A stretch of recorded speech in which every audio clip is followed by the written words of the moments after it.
Bloomberg Audio Studios. Podcasts, radio, news. From the heart of where innovation, money, and power collide in Silicon Valley and beyond, this is Bloomberg Technology with Caroline Hyde and Ed Ludlow.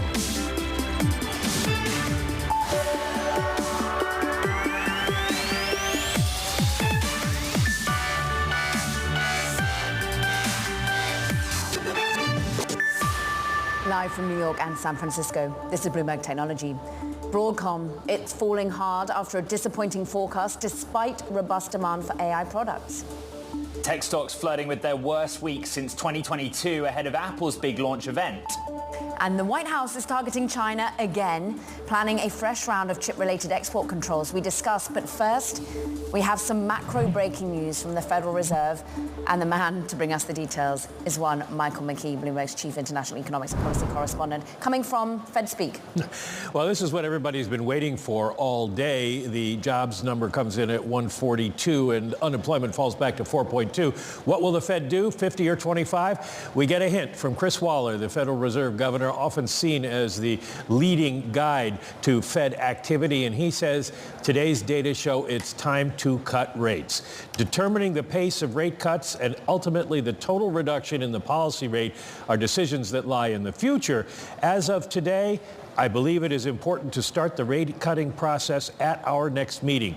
If subsequent data show a significant deterioration in the labor market, the FOMC can act quickly and forcefully to adjust monetary policy. Now, while Waller says we are not in recession and it doesn't necessarily look like we are going into recession, the economy looks pretty strong. He says the risks are now tilted towards the downside on growth, while inflation has gotten better. He doesn't say whether it'll be 50 or 25, but says that's a decision that's coming up. Team, once we get through the yield, show me the NASDAQ 100 or show me the S&P 500 and let's show our audience that the market's kind of changed direction on those headlines. Mike, I want to read one specific bit back to you, which is the current batch of data no longer requires patience, it requires action. But there's no size and scope to what action means. We don't have a basis points number, do we? We don't, and that's a little bit odd, Ed, in the sense that Chris Waller goes on to say that he was an advocate of front-loading rate increases when inflation went up, and if the data supported, he would be an advocate of front-loading rate cuts. What data is he talking about? We really don't get much more before the next Fed meeting, so I'm not sure why he wasn't more specific, other than perhaps he doesn't want the markets to get ahead of themselves in pricing. That's what markets do. They get ahead. Forward-looking. Michael McKee, just brilliant to have you on this market-moving story. We appreciate it. Let's get analysis from the market. Shanna Sissel is with us for more, CEO of Banyan Capital Management, which helps independent advisors with alternative investing options. And currently, you've got $4 billion under advisement. And I'm really interested into ultimately how much macro the Fed is guiding investment choices right now, or how much you can think about AI and productivity and technology still winning out. So I think you got to think of those things in two separate ways, right? There is the current economic environment in which the Fed has been tightening. They've been raising rates for a while. They've tried to get inflation under control. The ramifications of that is that it softens labor markets, it slows growth. The goal, of course, is for it to slow growth, not make growth go negative. And we're seeing that kind of play out because it's more expensive to borrow money and the capital markets are reacting accordingly. You can think of that as the current environment and still believe that technology trends like AI win longer term. And it doesn't change the fact that companies, when they look at where they're going to deploy capital and where the opportunities lies, are going to do it in the places they think they need to develop in order to compete going forward. And so as they make those capital deployment decisions, they are looking at things like AI, which is the number one thing that they need to be considering to continue to stay competitive. A great example is Apple, right? Everybody was down on the stock prior to their announcements of how they were going to be incorporating AI into their iPhone platform and into their other devices, right? Before that, everybody was like, oh, they're behind the 8 ball, Shana, and the stock hurt. Let me jump in here, and I'm sorry to cut you off. I actually want to continue with some of the real-time reaction to those Fed Waller headlines. One of the alternatives that you track closely is Bitcoin, right? And when we got the jobs numbers, Bitcoin jumped and was in positive territory for much of the session. Going into those Fed Waller headlines at the top of the 11 Eastern hour, it was markedly lower, about 2.5%. It came off that a little bit. Use that case study of one single session to explain why you track Bitcoin so closely for your clients. So again, we think Bitcoin is using, or even ETH, it's crypto in general, are taking advantage of a technology of the future in blockchain. Blockchain is a protocol, and we've seen the revolutions of protocols throughout the history of the internet. Everything from voice over internet protocol to HTTP is a protocol. Like, these are all protocols. Blockchain is a protocol. Bitcoin works on that protocol, and that is a future technology that we believe will be great, more largely adopted.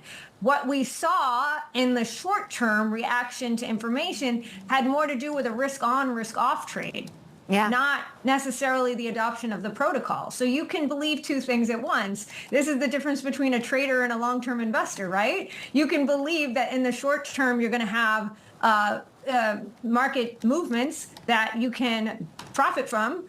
And you can also believe that I don't care about what happens on one individual day, but the longer term trend wins out in the long term. Shana, is that what's happening when we're looking at the likes of Broadcom today or Nvidia last week, that it's the trading that sends them so much lower on actually pretty fundamentally decent numbers in the long term, but they disappoint because expectations have run so far, so fast?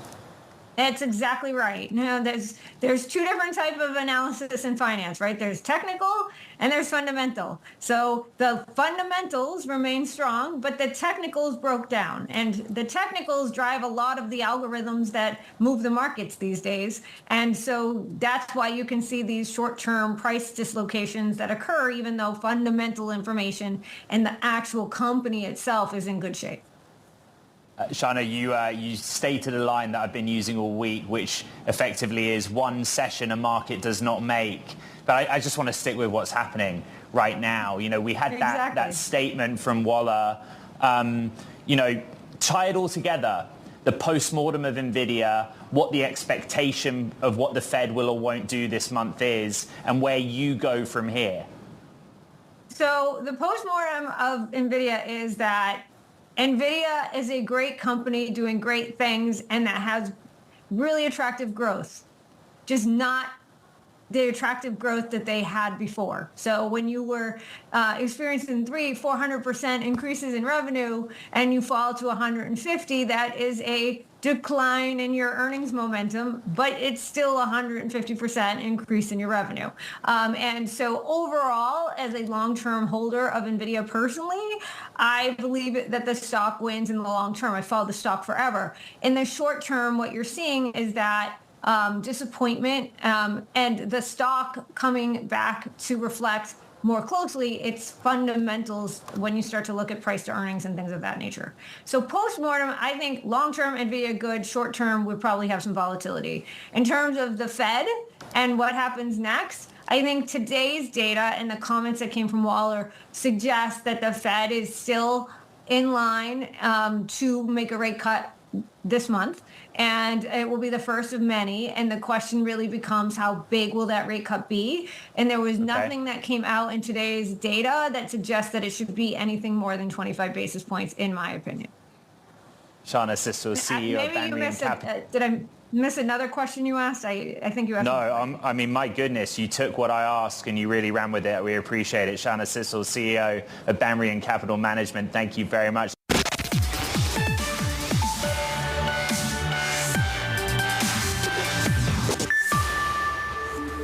DocuSign shares up in today's trading after the e-signature company reported second quarter results, posting revenue of $736 million, billings growth of 2%, but it's margins where a lot of the street's focus is. Let's bring in DocuSign CEO Alan Tigerson, who's here in San Francisco with me. I just want the story, the DocuSign story, right? I think historically you've beat the market's expectations on billings, and so everyone was very excited. They're a little concerned on that. The story behind billings growth. Well, so when I joined a little under 2 years ago, I think there were three questions. One, could we stabilize the business? Could we become more efficient? And then could we develop our next chapter? And so this quarter, I think, is a nice milestone. I think we have really stabilized the business. We've made the business much more efficient, the profitability, as you mentioned. And we are now poised, I think, for growth. We've launched our new product line, which is much broader than the e-signature that everyone's so familiar with. Yeah. And we saw some early, very positive results this quarter. It's still early, but we're very encouraged. Dig into those positive results. AI infused. We're thinking about a broadening out from contracts. How is it working for the companies that use it? Yes. So we launched it to North American commercial customers. And we've had a number of folks that have not only ordered but deployed, and the early results are really good. See, what they're saying is they love the fact that we can ingest all of their agreements and give them immediate insight into every contract that they have. And this is valuable for every role in the company, whether you're a CFO or a frontline seller or a purchasing agent or an HR recruiter. You want to know the agreements that are relevant to you, what are the essential terms, and how are things going. And that's what we provide, and we can do that fairly instantaneously. When you have an AI-enabled product or a product that's made more valuable by AI, it's usually required an investment on the talent side or the compute side. What can you tell me and your investors and the audience to convince us that that investment is paying off fully? Yeah. Well, so as if you look at our past performance here, we've been doing AI for a long time. We've had AI embedded in our products since before the LLMs came out, and that's been features that we've embedded as well as charged separately for. But obviously with the advent of these new models, we were able to take a significant leap forward. And the feature that I just described is AI enabled. So we take your contract data, run it through some of these models, score them, and then give you back the essential data about your agreements. And we could do that in a very lightweight, instantaneous way. From an investment perspective, we have ramped up our investment in product and technology, and we are moving to the public cloud. We have a big partnership with Microsoft. But I think we're holding the line pretty well on expenses. We can do this efficiently. And of course, the costs of AI continue to drop. The cost of processing an agreement has dropped tremendously just in the last 6 months. We're looking at the moment at an intraday. You're up 3.7%. I look back over the 5 years. At one point, your share price eclipsed 300. And I'm just wondering as to whether you think this AI euphoria is ever going to infuse itself into the capitalization, the market capitalization of your business once again, Alan, as the pandemic did once before. Well, I think those were days when DocuSign was growing at 50-60% a year. So I don't know that we have a path to that yet. I certainly love that, but I'm not projecting that. I think for now we're setting ourselves a milestone to return to double-digit profitable growth. I think we have a path to that, and the early signs here are encouraging. And we'll see how the market responds to that. We're obviously a much more profitable company now and operating at bigger scale. So I'm not going to predict where the market's going to value us, but we are really pleased with the early progress here. Just very quickly, something you just said, Alan, the cost of AI is dropping. Yep. I don't know that I've heard many people say that to me, at least. What do you mean? Well, so if you look at the efficiency of these models and the cost per item processed, whether it's an image or in our case an agreement, the cost has dropped very significantly by a couple orders of magnitude. With that said, obviously people are taking on more ambitious tasks. The models are getting larger. And so the compute costs for the large vendors, for example, the amount of capital investment they're making is going up and up. I think it's because of the expansiveness of the opportunity that they see. But I'm telling you, as a customer, on a per item process perspective, costs are dropping very rapidly. Fascinating take. We thank you so much, DocuSign CEO Alan Tigerson, for joining us. Now let's go elsewhere in the C-suite. Shares of enterprise automation and AI software company UiPath, and they're down in today's trading, following the software company's actually 10% revenue growth results and a small upward revision in its recurring revenue forecast. But that's amid a CEO transition and job cuts. Let's bring in UiPath CFO and COO, Ashim Gupta, for more. You're taking on more roles and responsibilities. We're seeing an investor base that wants certainty, that wants confidence that in this period of change, you're showing execution. Can you give them that at the moment, Ashim? Yeah, and I think this quarter was a good testament to that, Caroline. We beat our metrics across the board from what we guided to last quarter. We raised our overall operating margin and free cash flow by $25 million, which projects our confidence in our ability to execute both efficiently and at the same time with minimum distraction on the top line results that we're going to continue to drive. And then we've also executed well against our buyback. We increased our authorization for another $500 million, bringing to $1 billion in total. I think that really projects the confidence that we have in the company and our ability to execute. And that's translating well in the investor discussions that we've had to date.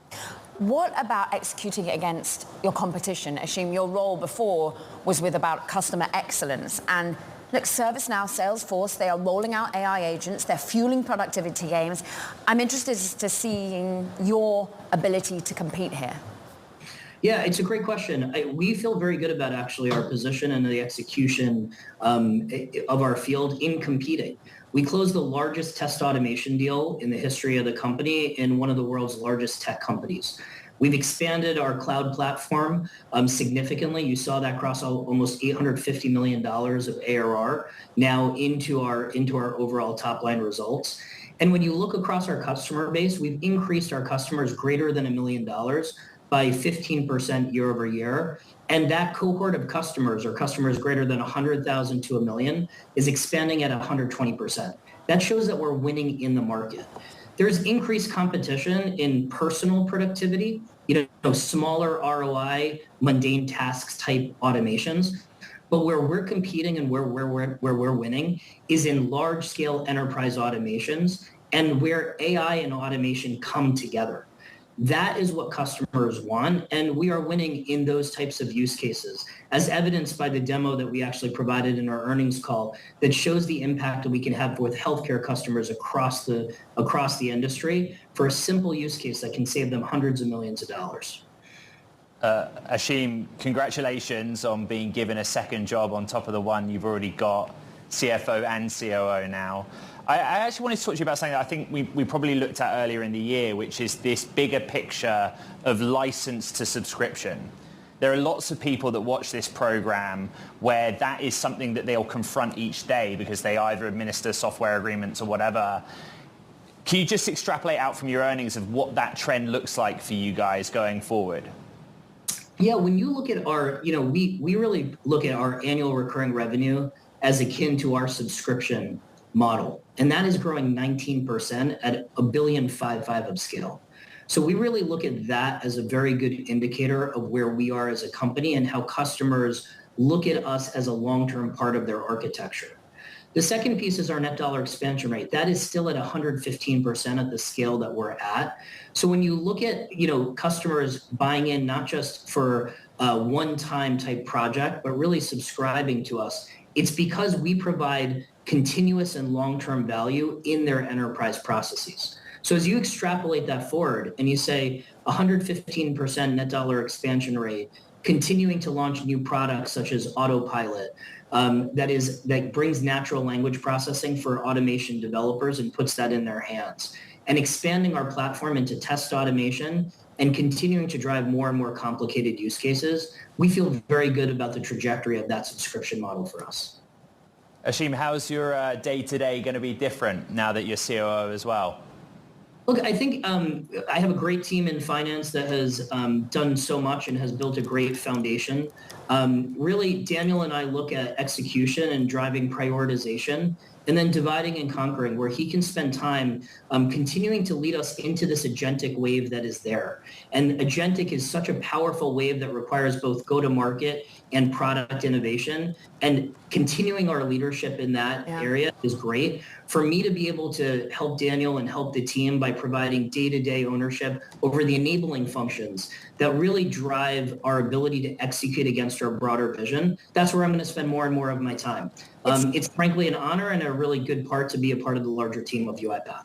It's a hard time because you're cutting people. How much is AI able to offset and replace some of that talent? Yeah, look, I think first is, you're right, it's never easy to part with employees. And at the same time, I think continuing to drive shareholder value is important for us, and efficiency, and making sure we have streamlined processes that are there. I think AI is a really important part of us. We actually use our platform internally. More than 350 automations live, doing everything from invoice processing to even complex areas like vendor engagements. That is a big part of our productivity.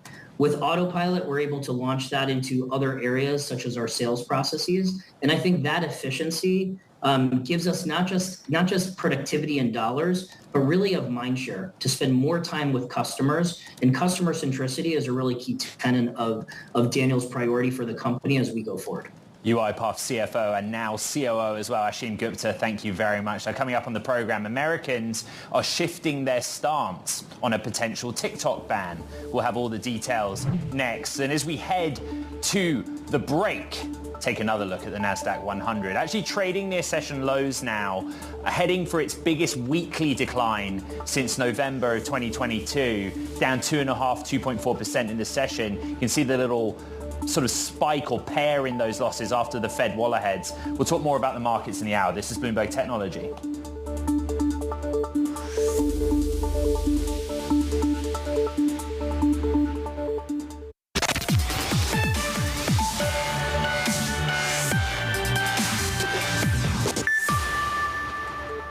It's time now for Talking Tech, and first up, Americans are less supportive of a possible TikTok ban than they were 18 months ago, according to a new Pew Research survey. Just 32% of US adults back a TikTok ban, while that number was at 50% back in March of last year.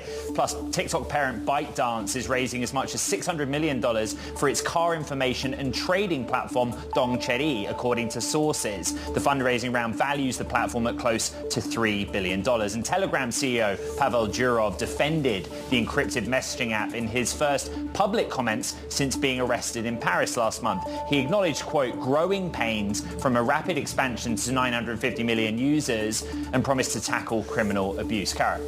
Let's just take a look at these markets and anticipate what we're discussing next. Broadcom, slumping on the back of its numbers. They were pretty strong in AI, but the forecast disappointed. We're up by 9%, but the NASDAQ 100 off of 5.6% over the last 5 trading days, the worst week since November 2022. This is Bloomberg Technology.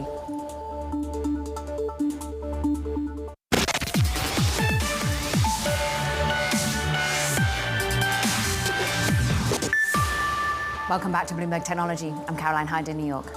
And I'm Ed Ludlow in San Francisco. It is a brutal end to this week when it comes to being long these markets. It is the macro data, the jobs data showing once again a cooling in that jobs market. Wage growth ticked up, but overall, we are looking for reasons to sell, it feels, this Friday, and we are down on the NASDAQ by 2.3%. In fact, the NASDAQ 100 having its worst week since 2022. We are in a risk-averse environment, so bond market catches a bid. The 2-year yield falls down some 9 basis points off of some 14 basis point collapse earlier in the day. This, as we start to bake in, is there a 50 basis point cut as soon as September? I'm looking at Bitcoin also basically in line with risk sentiment. We're off by 3.3%. Look at what some of the individual movers are doing. I just want to shine a light on what a brutal week it has been also for chips more broadly. The stocks off by another 4%. We're basically down 9-10% on the week. Broadcom today is the victim of choice, and we're currently seeing it collapse in percentage point perspective. Even though its forecasts look relatively bright, we're going to dig into that on a micro basis, but also super microcomputers. Get this, JP Morgan slashing its price target on this company all the way down to 500 from 950 after a short seller note. We're worried about its 10K. When it gets back into compliance is when you're going to have to sit on the sidelines until, Ed. But let's just dig into what's happening with Broadcom. Yeah, the Broadcom story is important, falling after the company delivered its sales forecast, which was hurt by the parts of its business that are not tied to artificial intelligence. I want to bring in Kunjan Sabani from Bloomberg Intelligence. And okay, so the fiscal fourth quarter, overall revenues $14 billion, not as strong as hoped. Full fiscal year, $12 billion in AI sales. That's good. So we're basically concluding that the sort of more legacy businesses for Broadcom aren't doing as well right now. Was that your read? Exactly. I mean, that was the only negative. But in my opinion, it was not very surprising. We have heard the same story across of most of its peers who have already reported, because remember, Broadcom is the last one to report. So that should not have caused this kind of a reaction. I think another thing going here is the AI, which was upsided to 12 billion. Maybe investors were hoping for even stronger upside there. That's been the story of this entire earnings season. I do want to look at the sort of non-AI part because, as you know, Apple on Monday and the iPhone. Did we learn anything new about that business and perhaps the trajectory of it? Not really. Along with Broadcom and Qualcomm and other chip players, we have not seen significantly stronger than seasonal outlooks coming into this iPhone launch, despite the reports that we have been hearing that Apple iPhone shipments are preparing for 5 to 10% higher shipment volume this year. Now, 2023 was a down year, so we do expect volumes to be higher because of that, but we are not seeing anything out of ordinary from at least Broadcom yesterday. I want to go to what sort of Truist Securities are saying. I hate to name other people on the street, Kunjan, because your expertise is so important to us. But he's saying basically it's unpredictable, it's lumpy when it comes to AI revenue growth because of as and when we're going to get customers named. We were thinking there might be more. When will we hear of actual customers wanting their chips made by Broadcom? Well, at this point, it's not clear, but the fact about being it lumpy, that's true. However, that should not take away anything from the strength of the growth. We expect both the ASIC and the connectivity businesses to grow even stronger next year. And remember, these are still very highly concentrated, few customers, 3 at this point. So you are going to expect lumpiness from quarter to quarter as they adjust their timing of purchases and build-outs. We asked you yesterday a slightly unfair question, but I ask it to you again because you are a fundamentally driven person. But the market just seemed to be so exuberant around these AI names. We've got a deja vu. NVIDIA sold off when its numbers were good. Broadcom doing the same. Exactly. I mean, what we are seeing is even solid or strong reports are not strong enough because the expectations are just stronger, higher than that. But I just remind people to go back to fundamentals and see. We saw the same thing again from Broadcom. We saw from NVIDIA. The demand signals keep going stronger and stronger. Their bookings and backlogs continue to increase. So there's no such real fundamental risk factors here, especially when it comes to AI chips. Kunjan Sabani, we really thank you for your expertise, Bloomberg Intelligence. Now, let's talk about another chip name. Intel is considering options for its stake in its struggling automated driving systems provider Mobileye as part of a major strategy overhaul. That's all according to sources who say the chip maker could offload just some of its 88% holding in Mobileye on the public market or via a sale to a third party. Shares of Mobileye, as you can see, falling to a record low. Ian King joining us. The nuance is important here, Ian. But this is a company struggling to do something to change its poor fortunes. Yeah, 2 things here. The first one is, let's put this in a broad context, right? Intel needs money to execute on this ambitious plan that it's put together. Doesn't really have that amount of money from its operations right now. Is having to scale back some of those ambitions. And it's also looking at, other parts of what it has and whether those can be monetized in some way or find better value in some way. Mobileye would obviously be a part of that, and it's already made moves in that direction, selling a stake in the IPO and then selling a further stake. And the important but here is if you look at where Mobileye is relative to what Intel paid, which is considerably lower, it wouldn't make sense to just be dumping it right now unless you could find an individual seller that would be willing to pay the price that you paid or better.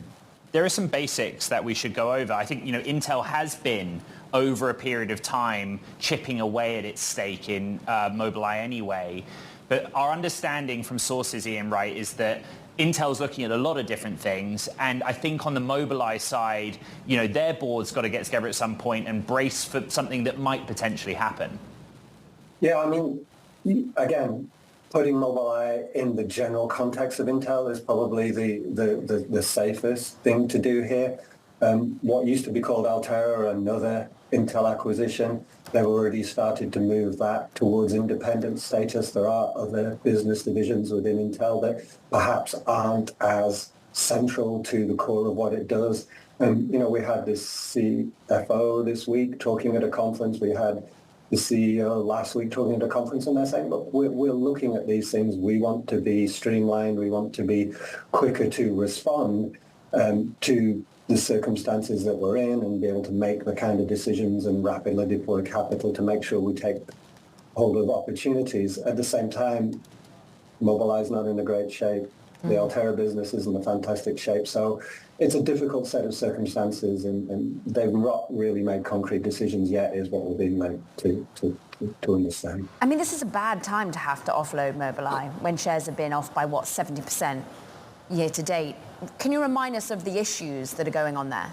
Yeah, I mean, anybody who has been playing into the auto market going back 2-3 years ago you were the belle of the ball. You were fantastic. The whole world was going EV. The whole world was going self-driving. We were going to have robo-taxis on every street corner. Clearly, what's happening, and this, whether you're Mobileye, whether you're Intel, whether you're NVIDIA, whether you're anybody, that hasn't happened at the pace which some had projected.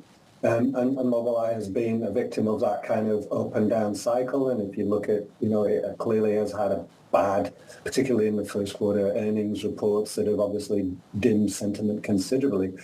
Long term, everybody believes in the direction that they're heading in and believes that they have an important role to play. But right now, they're in a tough spot. Bloomberg's Ian King, along with the team reporting so deeply on this. Thank you.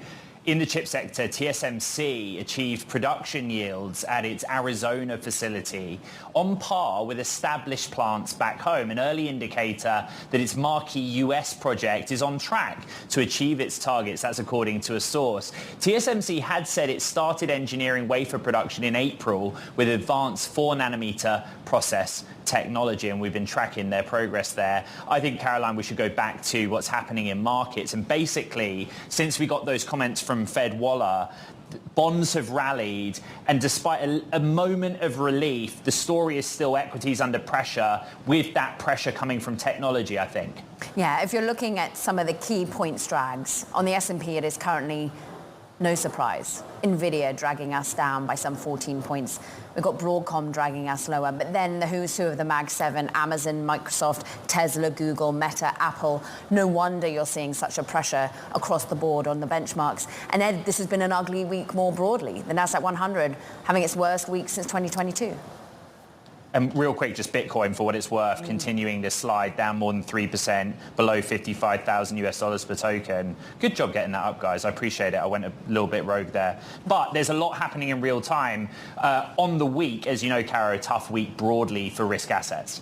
Totally. And volumes actually up on the S&P for this Friday. But coming up, we want to dig into the micro news again. A UK watchdog is sending a warning to Google, saying it abuses one area of its business that accounts for 80% of total revenue. You can guess what it is. This is Bloomberg Technology.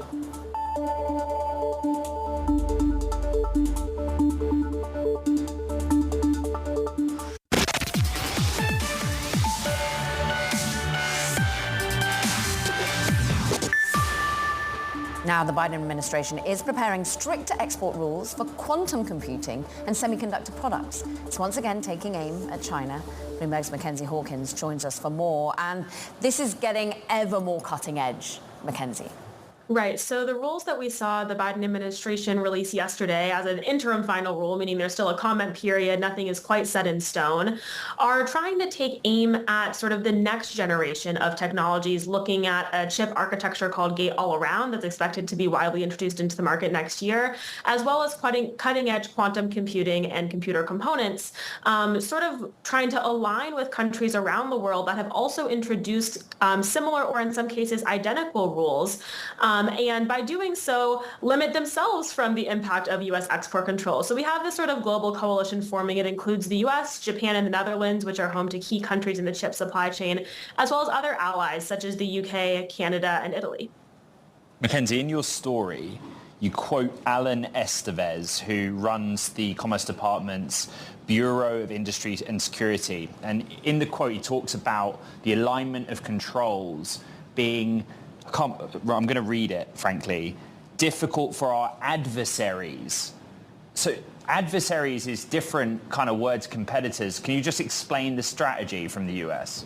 So a lot of the U.S. measures on chips and other emerging technologies are specifically geared towards China, as well as Russia, North Korea, and Iran. So we're talking about geopolitical adversaries as opposed to just cutting-edge technological rivals.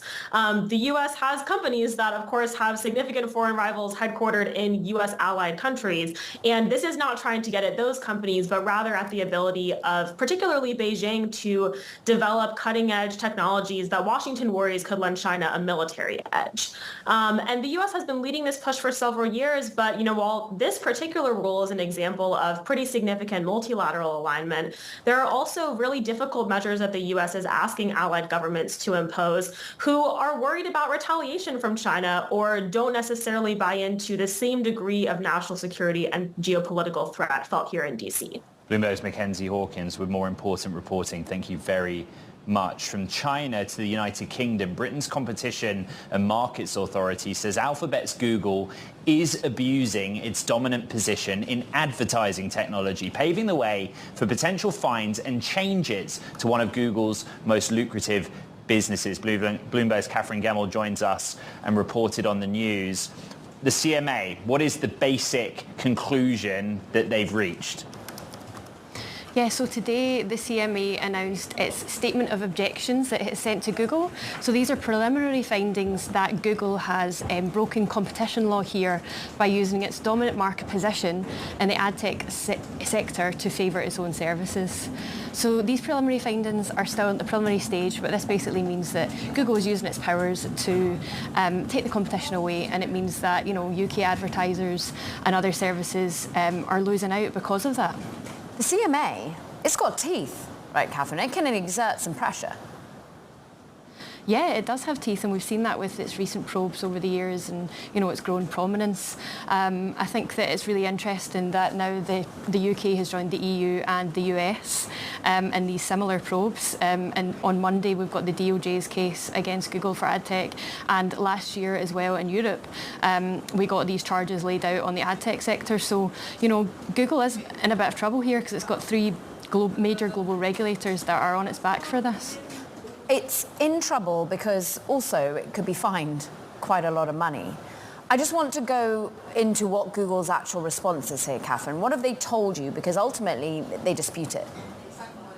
Yeah, 100%. So Google's response today was that the CMA's findings are based on flawed understanding of the markets. It said it's disagreed and it will respond to this. So at this stage with the statement of objections, Google can respond, and then the CMA will then come to a final conclusion from a separate panel after that. In the UK, findings from these sorts of investigations, it can be up to 10% of global turnover. That's a really extreme end. Or they can also, offer other sort of remedies that might be able to solve this issue, whatever issue they've got. I mean, it is worth bearing in mind that the US and the EU have both said that they would like divestments of Google's ad tech as well. I've heard this before, sort of, but Google basically saying you don't understand the market that you're trying to address. But there are other participants in the market. I'm assuming the CMA spoke to the advertisers themselves. What's their position in all of it?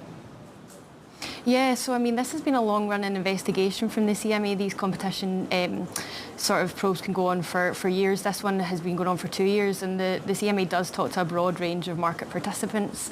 We didn't get specifics on that today, but that's something that they've brought up previously in their studies on digital advertisement and other things as well.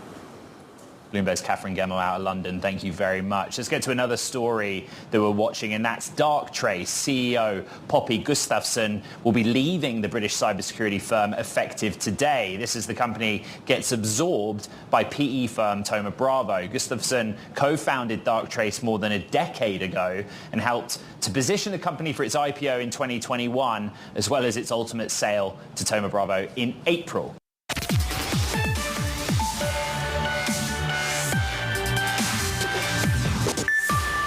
Apple has greenlit a version of Tencent's WeChat app ahead of the company's iPhone 16 debut. Now, the tech giant approved an update that adds new features like moments and live streaming to the app. Now, that's according to sources. The approval tamps down some speculation of a dispute between the two companies over App Store fees, with many believing it could have snowballed to a potential WeChat ban from the latest iPhones. Ed. So actually one of the most well-read stories on Bloomberg.com this morning. Let's talk some more about Apple. Apple is holding a product launch event at its headquarters on Monday where it's set to announce details of the iPhone 16 and some other new devices. Bloomberg's Mark Gurman has already reported on and told us what to expect, but it's worth going back to. The iPhone 16, what's different? That's the question every year. What's actually going to make me upgrade this time around? Well, if you have an iPhone 15 Pro or Pro Max, I don't necessarily think you're going to upgrade this year unless you get a pretty good deal or you're on an upgrade path, right?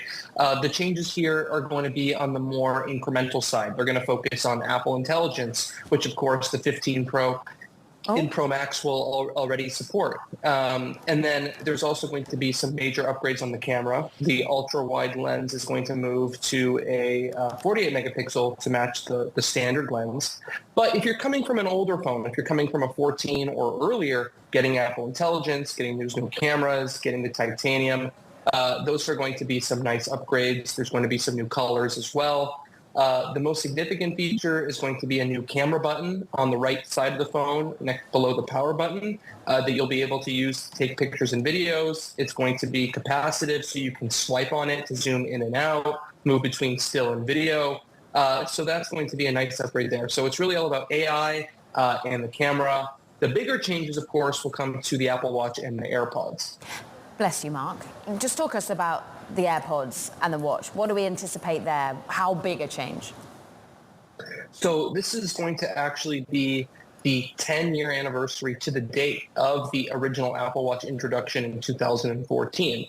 And you're going to see a new Series 10 watch that's going to have displays that's a little bit bigger. You're going to see faster processors. You're going to see sleep apnea detection as a major new health feature.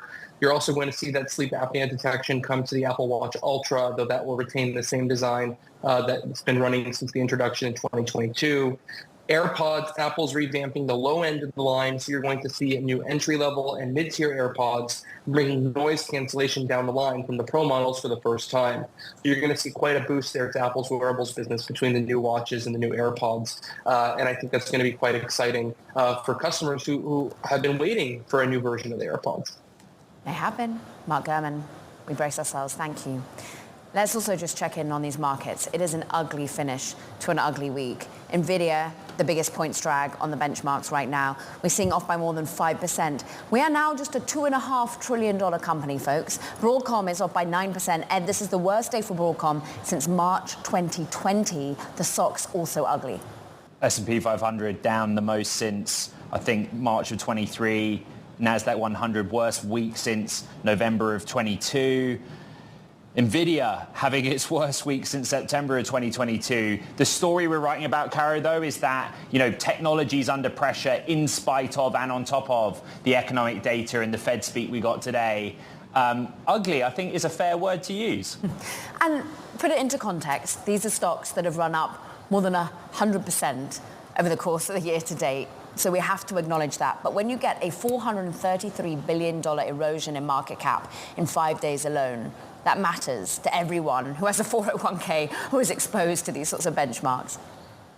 Just one quick comment on NVIDIA. Look at the number of retail investors that have gone into that name and then think about that on a week or a day like today. Incredible. And those that are 2x leveraged, that does it for this edition of Bloomberg Technology.